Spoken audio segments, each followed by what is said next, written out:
الذين رتبوا لكم رحلة العدوان القذر الموتور الحاقد،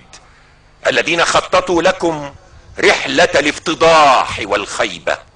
مع وجبات ولفائف الطعام بين قوسين وجبات القتال المختلطة بجراحات الابرياء من ابناء مصر، ليوغلوا فيها بنواجذهم